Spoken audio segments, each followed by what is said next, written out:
Hello बच्चों, let's read this question. So this question says, state and explain law of conservation of energy. हमें क्या करना है यहाँ पर स्टेट भी करना है और एक्सप्लेन भी करना है आपके law of conservation of energy क्या होती है. ओके, तो देखिए बच्चों, इस क्वेश्चन का की कॉन्सेप्ट आप क्या लिख सकते हैं. The key concept of this question is our law of conservation of energy. क्या लिख सकते हैं?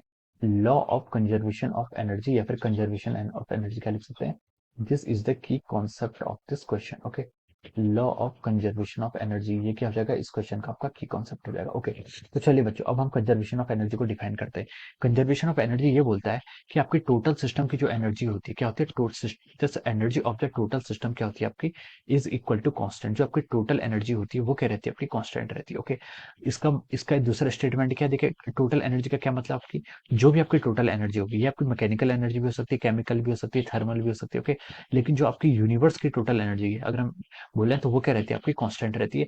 या फिर हम इसे ऐसा बोल सकते हैं, देखिए अगर हम क्या किसी मैकेनिकल एनर्जी, किसी मैकेनिकल सिस्टम की बात करते हैं तो आपका kinetic energy plus potential energy का जो समीशन होता है ये क्या रहता है आपका कांस्टेंट रहता है. ये क्या रहता है आपका कांस्टेंट रहता है. ये अपनी फॉर्म्स को क्या कर सकते हैं, चेंज कर सकते हैं. काइनेटिक एनर्जी में चेंज इनटू पोटेंशियल एनर्जी और पोटेंशियल एनर्जी में change into kinetic energy, but their summation जो टोटल एनर्जी रहेगी वो क्या रहेगी आपकी सिस्टम की क्या रहेगी, कांस्टेंट रहेगी. ओके, या फिर हम इसको एक दूसरी डेफिनेशन से ऐसा बोलते हैं कि द टोटल एनर्जी, क्या दूसरी डेफिनेशन क्या होती है इसकी, दूसरी डेफिनेशन ये होती है कि energy can neither be created not destroy. Energy को ना ही आप क्रिएट कर सकते हैं ना ही डिस्ट्रॉय कर सकते हैं, but it can exchange its form, it can change its form from one form to another. ये एक फॉर्म से दूसरी फॉर्म पे क्या हो सकता है आपका कन्वर्ट हो सकता है. ओके, कैसे कन्वर्ट हो सकता है ये मैं आपको एग्जाम्पल के थ्रू एक्सप्लेन करता हूँ. ओके, तो देखिए बच्चों, मान लीजिए कोई बॉडी है, ये आपकी कोई मास है, ये आपका स्मॉल एम मास है इसका. ओके, इस पर देखिए mg फोर्स इस पर डाउनवर्ड लग रहा है. ओके, ये आपका ग्राउंड है. ओके, ये आपका ग्राउंड है, ये आपका मान लीजिए क्या, this is our ground. Ground में इसलिए कर रहा हूँ, यहाँ पर मान लीजिए इसकी पोटेंशियल एनर्जी जीरो है. ग्राउंड आपका क्या रेफरेंस पॉइंट है, ग्राउंड पर रेफरेंस पॉइंट ले रहा हूँ, तो यहाँ पर मेरी पोटेंशियल एनर्जी क्या होगी, जीरो होगी. ओके, अब यहाँ पर आपका ब्लॉक आपके हाथ में, ये आपका मास है, एम एम मास का कोई ब्लॉक है, ये आपके हाथ में. ओके, तो जब आपके हाथ में होगा तो इसकी इनिशियल वेलोसिटी कितनी होगी, जीरो होगी. और इसके पास क्या होगी टोटल एनर्जी. यहाँ पर इनिशियल वेलोसिटी को मैं यू यूज नहीं करता हूँ, मैं इसके यहाँ पर वी नॉट से यूज कर लेता हूँ. ओके, क्योंकि यू मैं यहाँ पर पोटेंशियल एनर्जी के लिए यूज कर रहा हूँ. ओके, तो मैं देखिए इसको वी नॉट यूज कर रहा हूँ, v naught for the initial kinetic energy. देखिए इनिशियल वेलोसिटी कितनी, जीरो. इनिशियल वेलोसिटी जीरो है तो हम बोल सकते हैं यहाँ पर इसकी जो काइनेटिक एनर्जी होगी वो भी कितनी हुई आपकी, जीरो होगी. काइनेटिक एनर्जी क्या होता है, हाफ एम वी नॉट का स्क्वायर. वी नॉट जीरो है तो काइनेटिक एनर्जी जीरो. लेकिन इसके पास क्या है, this body is at a height h. ये मान लीजिए ये आपकी टोटल हाइट क्या है, this total height is h मान लीजिए. ओके, ये आपकी हाइट एच है. ओके, तो इस कंडीशन पर इट पोजीशन वन की अगर मैं बात करूं तो इस बॉडी की जो आपकी एनर्जी की कौन कौन सी एनर्जी की, देखिए energy is a summation of kinetic energy plus potential energy. ये आपका मैकेनिकल सिस्टम है तो उसके पास दो एनर्जी होगी. काइनेटिक एनर्जी इनिशियली कितनी थी, पॉइंट पर आपकी जीरो है. पोटेंशियल एनर्जी कितनी है, देखिए ये आपका जीरो रेफरेंस पॉइंट है, तो आपकी एच हाइट पर की होगी पोटेंशियल एनर्जी आपकी एम जी एच के इक्वल हो जाएगी. Okay, so this will be the potential energy at point one. Okay, अब मान लीजिए इस in between its motion. Okay, in between its motion मैं यहाँ पर इस कंडीशन में बोल रहा हूँ, अगर आपका मास यहाँ पर पहुंच गया. ओके, तो देखिए यहाँ पर इसके पास क्या होगा, mg फोर्स आपका ऑलवेज एक्ट करेगा. यहाँ पर मान लीजिए आपका ग्राउंड से क्या आपका x डिस्टेंस यहाँ पर है. ओके, यहाँ पर ग्राउंड से क्या x डिस्टेंस पर है, तो ये डिस्टेंस कितनी हो जाएगी, इस डिस्टेंस को आप क्या बोल सकते हैं, आपका ये आपका हो जाएगा आपका h माइनस एक्स के इक्वल हो जाएगा. ओके, तो यहाँ पर इसके पास कुछ वेलोसिटी होगी. ओके, इनिशियली जो हमारे हाथ पर था फर्स्ट पोजीशन पर, ये आपकी क्या है, this is our position second. First position पर हमारे हाथ पर था तो रेस्ट पर था, kinetic energy zero, potential energy थी. अब इसने इतनी distance h minus x distance travel कर लिए तो उसके पास क्या होगी, पोटेंशियल एनर्जी भी होगी due to the height and as well as kinetic energy भी होगी. ओके, तो सेकंड पोजीशन पर अगर मैं यहाँ पर डिफाइन करूँ इसकी जो टोटल एनर्जी की वो कितनी होगी, पहले देखिए इसकी पोटेंशियल एनर्जी लिख लेते हैं. यहाँ पर देखिए summation of kinetic energy plus potential energy होगा. ओके, तो देखिए काइनेटिक एनर्जी कितनी होगी, काइनेटिक एनर्जी को आपका यहाँ पर इनिशियल वेलोसिटी कितनी थी, काइनेटिक एनर्जी क्या होता है, हाफ एम बी स्क्वायर होता है.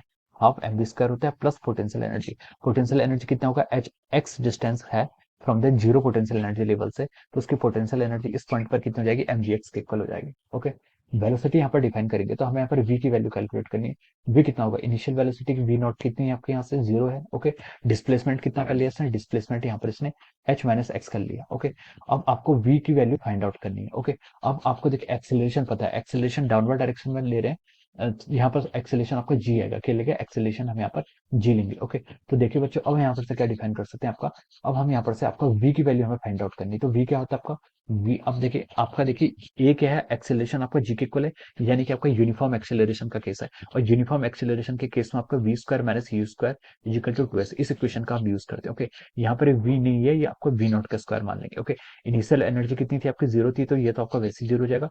टू इंटू ए कितना होगा, g into S, S displacement कितना हो गया आपका, h माइनस एक्स के इक्वल हो गया। ओके, तो इस वैल्यू को v स्क्वायर की वैल्यू हम यहाँ पर इस इक्वेशन में क्या कर लेते हैं, यहाँ पर पुट कर लेते हैं। ओके, तो देखिए कितना हो जाएगा आपका m by two into v का स्क्वायर, ये कितना हो जाएगा, देखिए m by two into v का स्क्वायर, वी कितना हो गया आपका two g into h minus x plus of over m g x, हम इसको यहाँ से ऐसे लिख सकते हैं। ओके, अब देखिए बच्चों, यहाँ से टू से आपका टू कैंसिल हो गया, ऊपर वाली टर्म में क्या आ गया आपका, ये आपका एम जी एक्स के इक्वल आ गया, minus m g x plus m g x कितना हो जाएगा आपका, जीरो हो जाएगा। ओके, तो यहाँ पर इसकी जो टोटल एनर्जी आ गई, ये कितनी आ गई आपकी, एम जी एच के इक्वल आ गई। ओके, तो देखिए बच्चों, फर्स्ट केस में जब आपका ऑब्जेक्ट रेस्ट पर था, तब भी इसकी टोटल एनर्जी तो एमजीएच ही थी, अभी भी इन इंटरमीडिएट पोजीशन यानी कि सेकंड पोजीशन पर भी इसकी एमजीएच है। ओके, अब हम मान लीजिए कोई एक थर्ड पोजीशन और ले लेते हैं, वो आपकी एक्सट्रीम एंड ले लेते हैं, यानी कि ग्राउंड पर जब ये पहुंच गए, जब ये ग्राउंड पर पहुंच जाएगा बच्चों, तो देखिए इस वक्त क्या होगा, जस्ट बिफोर, हाँ ग्राउंड पर पहुंचने पर नहीं, ग्राउंड पर पहुंचने पर तो just before striking the ground, okay, इसके पास क्या होगी, मैक्सिमम इसकी वेलोसिटी होगी। ओके,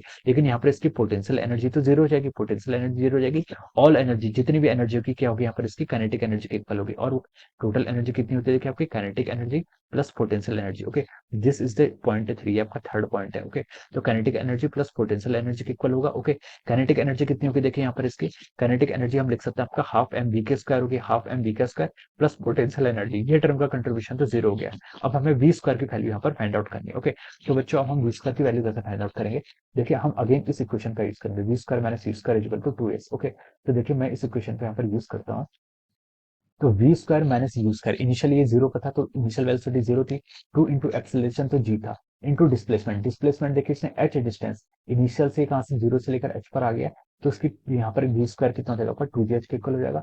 मैं इसको यहाँ पर पुट कर लेता हूँ, half m into v square की जगह आप टू जी एच पुट कर लीजिए, तो यहाँ से आपका टू से टू कैंसिल हो गया, ये कितना बच गया आपका एम जी एच के इक्वल आ गया। ओके, तो देखिए यहाँ पर भी आपकी जो एनर्जी आ गई वो एम जी एच के इक्वल आ गई। ओके, तो देखो तीनों ही पॉइंट पर आपकी जो टोटल एनर्जी आई है कितनी आई है, एमजीएच एमजीएच एमजीएच, तो हम बोल सकते हैं कि आपकी टोटल एनर्जी क्या रहेगी, आपकी कंजर्व रहेगी सिस्टम की। ओके, तो यही हमारा क्या है, law of conservation of energy है, total energy of the system क्या रहेगी, कंजर्व रहेगी। फर्स्ट पॉइंट पे देखिए आपकी टोटल एनर्जी क्या थी, आपकी पोटेंशियल एनर्जी थी, काइनेटिक एनर्जी कितनी थी, जीरो थी। सेकंड पॉइंट पर देखा हमने कि यहाँ पर इसके पास पोटेंशियल एनर्जी, सेकंड पॉइंट पर क्या देखा हमने, इसके पास पोटेंशियल एनर्जी भी थी और काइनेटिक एनर्जी, दोनों टर्म का कंट्रीब्यूशन आ रहा था। ओके, और थर्ड पॉइंट पर जब हम आए, यहाँ पर हम देखा कि पोटेंशियल एनर्जी जीरो होगी और काइनेटिक एनर्जी तो आपकी मैक्सिमम होगी। तो हम देख रहे हैं कि टोटल एनर्जी कांस्टेंट है, लेकिन काइनेटिक एनर्जी और पोटेंशियल एनर्जी के कार्य कंटिन्यूअसली वेरी कर रही है। Okay, so this is the law of conservation of energy. Okay, so I hope you all understood this concept. All the best and thank you.